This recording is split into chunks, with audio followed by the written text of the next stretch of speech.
Welcome back to Next Gen Console Watch, our show following everything that's going on with the PlayStation 5 and Xbox Series X. I'm Daemon Hatfield, and joining me, as always, is Max Scoville from IGN's PlayStation podcast, Podcast Beyond, and Ryan McCaffrey, host of IGN's Xbox podcast, Podcast Unlocked. Good to actually, for real, see you, Damon. It's so weird. I was like looking at that camera because I'm used to doing it the remote way. I've infiltrated the San Francisco office here, so we're all three in the same studio together today, which is nice.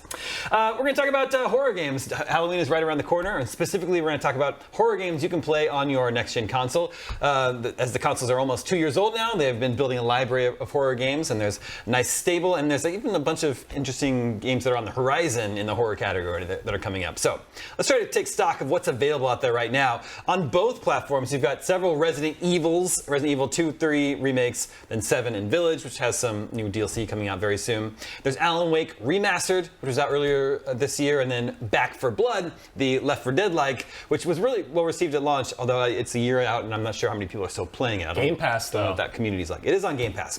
And then, of course, you got some exclusives. Max, on PS5, you got The Last of Us Part 1. That was recently released. So what would you say your picks on the PlayStation 5 for best horror games available right now? Oh man, I got to go with one of the Resident Evil. Which one though? I think Village, especially because they just added a third-person mode. So if the first person is too spooky, you can pop it to third person. I haven't actually messed with that yet, so it could be even spookier. I don't know, but that is just a really fun game. I had such a blast with this. I don't know. It borders on goofy. Like it's almost like monster cereal. Like I don't find castles and vampires too horrifying. But there's also some good scary stuff in there. It's just a good time. It's also a lot of just gross body horror stuff. A lot of terrible things happening to your hands. If you're upset by injuries to hands, don't play this game. That game is very, very good. Actually, I think all of these modern Resident Evil games have been really exceptional. And then Ryan, over on Xbox side, Scorn is an exclusive, which maybe turned out to be a little bit more puzzly, adventure-y than we were anticipating. Still gross. And definitely falls into the genre. What would be your pick on the Xbox side of things? Well, my first one, I will say, Max wisely stole Resident Evil Village. It's a great pick. RE Village is a fantastic choice, but I will stay in the Resident Evil family for 600, Damon. Okay. And I'm going to go with Resident Evil 2 Remake. This is a game that still looks awesome on the Series X or PS5. In fact, I think it's fair to argue it's still the gold standard by which we measure any full-on remake in this modern age of many remakes and remasters that we are now living in. It's better than RE3, I think. You agree? Oh yeah, for sure. Yeah. I think I liked RE3, but it had a very high bar to stand up to. Yeah, they modernized it without making it feel old or completely different. So it doesn't just look like a pretty old game. Like it feels like something that came out this decade, but yet retaining all of the soul and core goodness that is RE2. So I think if you've got a PS5 or a Series X, Resident Evil 2 Remake, solid pick. Those are both great picks. It's interesting that you mentioned RE2 being the sort of gold standard by which remakes are measured, because we've got Dead Space Remake coming up in January, another survival horror remake. So it'll be interesting to see how that holds up to Resident Evil 4. If we're looking at all these upcoming horror games, there actually are quite a few. There's Callisto Protocol in December, which I'm very excited for. Dead Space in January, Resident Evil 4 Remake in March. And then sometime, maybe next year, Silent Hill F. I don't know if they've... So there's Silent Hill F, and there's Silent Hill Remake 2 Townfall, and there's Ascension. Also Remake 2, and there's a lot of Silent Hills. There are 4. Yeah, we were talking about them on Unlocked They're today. keeping busy over there. Yeah. And then Silent Hill F, I don't think they've even announced a platform yet for, although the Silent Hill 2 remake is going to be a PS5 exclusive. There's also Killer Clowns from Outer Space. There's actually a pair of these asymmetrical multiplayer games, Killer Clowns and then Texas Chainsaw Massacre, are also due out. Which is really fun, by the way. I played that. I previewed it. The preview's on IGN. I want to check that one out. It's 3v4, and it totally works. It's super fun. Wait, clowns or chainsaws? Not Killer Clowns. Texas Chainsaw Massacre. 3v1? 3v4. 3v4, but 4 teenage survivors who've been trapped there. Here we go. Here's some footage, and the 3 family members. Oh man, This was a lot of fun. Even though the build I played was clearly early. I mean, this game's not out till sometime next year, but it plays great already. It already looks pretty brutal. The 4 kids are just trying to get out, and the family members, everybody has a unique ability, and just check out the preview. I'm shamelessly promoting my own piece, but there's a lot to dig into in this game, and it's very fun. I think I've been on blackout on this one since it first got sort of teased, and it looks so much like the original movie. Yeah, like it's got that kind of 70s haze to it, and I had no idea that it was the whole family. That completely changes the dynamic, and Killer Clowns is the same way, which I think is interesting because this sort of asymmetrical formula has up until now mostly been like one monster, multiple survivors on the run, but kind of balancing a little bit I feel like that could make it even scarier. Yeah. And then finally, there's Alan Wake 2, which hopefully it comes out next year. We're told by Sam Lake is a full-on survival horror game, whereas the Alan Wake 1, one of my favorite Xbox 360 games ever, is more of an action-adventure game that has some creepy little moments. Yeah, supernatural elements. Yeah. Ryan, there's actually some Xbox exclusives on the horror side that are coming up too. State of Decay 3? Yeah, we could. That's more of an RPG to me than I don't know. I've never really found them scary, but maybe this one will pivot that way. Well, I would include any sort of like zombie stuff into like. We had a whole category. debate about this on Beyond this week because there's so many horror elements in non-horror games and like what makes a horror game versus a scary game that isn't horror. But yeah. Well, then maybe you wouldn't consider vampires in Redfall in the horror category as well.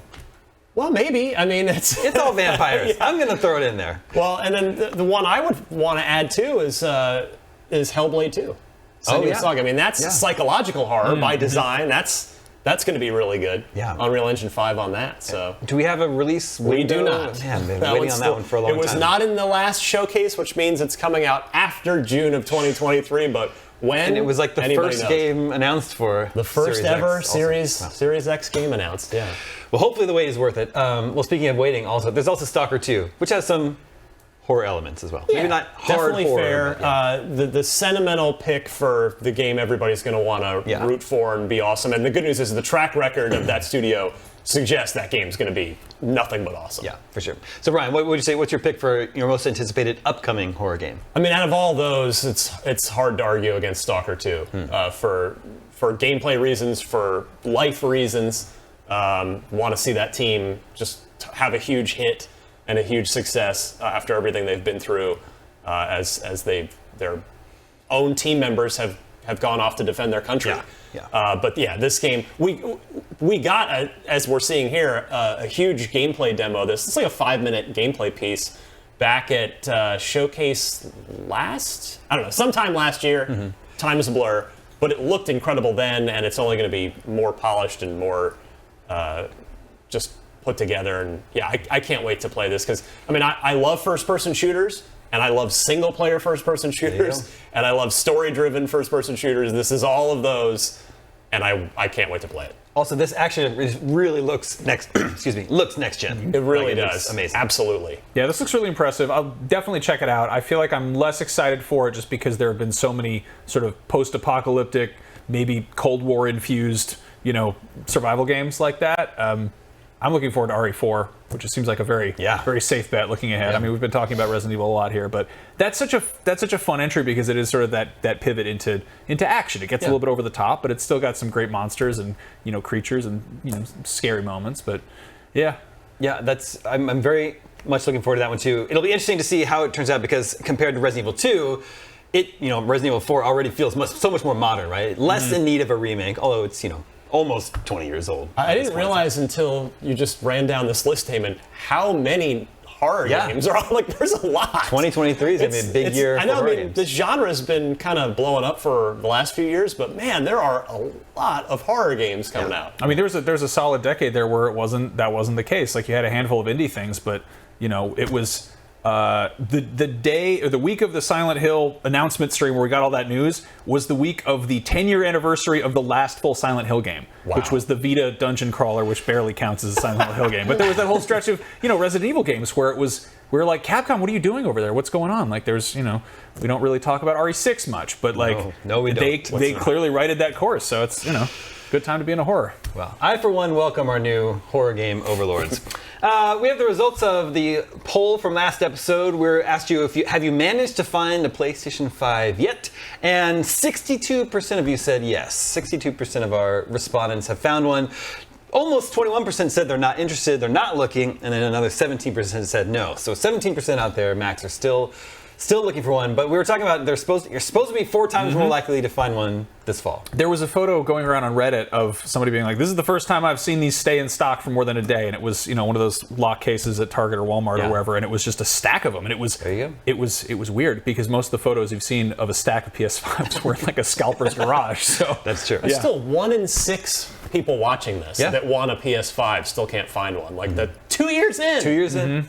That's too many. Wow. Too many people that are still. We need to get those people some PS5s. Well, we wish much luck to that 17%.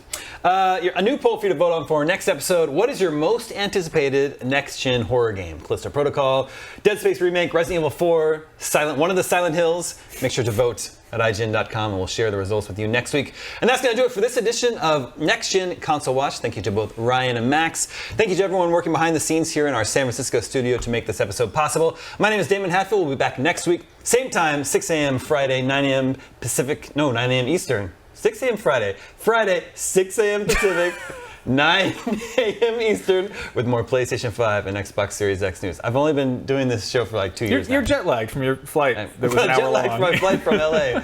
I'll see you guys next week.